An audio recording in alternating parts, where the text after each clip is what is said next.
निश्चित भाव में क्या स्कंद पुराण हूँ भगवान जगन्नाथ महाप्रभु विषय भगवान वेदव्यास कृत स्कंद पुराण हूँ सर्वबृहत पुराण जो पुराण में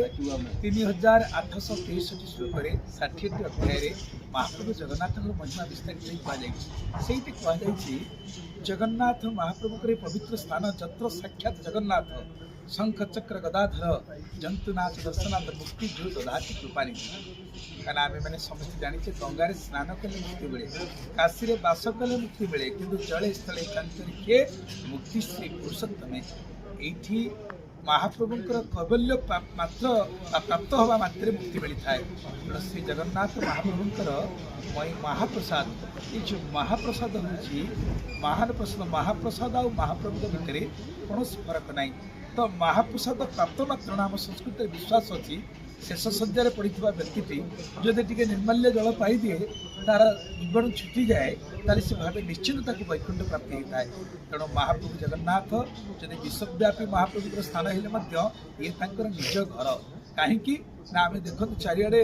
मंदिर हो पाए चारिड़े मूर्ति थी पारती जगन्नाथ महाप्रभुर निज गाँ हूँ श्रीक्षेत्र पुरी उड्र देश इति ख्यात वर्ष भारत संज्ञ के दक्षिण से अधितीरे क्षेत्र श्री पुरुषोत्तम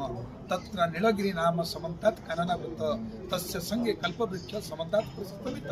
भगवान वेदव्यास उदात्त कंठरे स्कंद पुराण घोषणा करुँच परम पावन पुरुषोत्तम धाम हूँ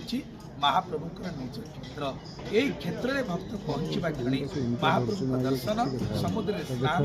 एवं निर्माल्य प्रसाद सेवन मात्रे सुनिश्चित निर्माण मुक्ति तेणु ये क्षेत्र में मुक्ति निश्चित तेणु ये क्षेत्र में महाप्रभु दर्शन समुद्र स्नान एवं निर्माल्य प्राप्ति हेले मुक्ति मिले एक शास्त्र मैंने कहती आम कहना शास्त्र कहती तेणु आम जेहेतु वैदिक सनातनी धर्म समस्ते आश्रित आम निश्चित शास्त्र एवं भगवान कथा को एकाकार कले यही कथार स्थिरीकृत हवा जे महाप्रभु दर्शन कले निश्चय मुक्ति मिल कैवल्य प्राप्ति मात्रे निश्चय मुक्ति मिल तेणु ये क्षेत्र हूँ मुक्तिर क्षेत्र निर्माण क्षेत्र जय जगन्नाथ।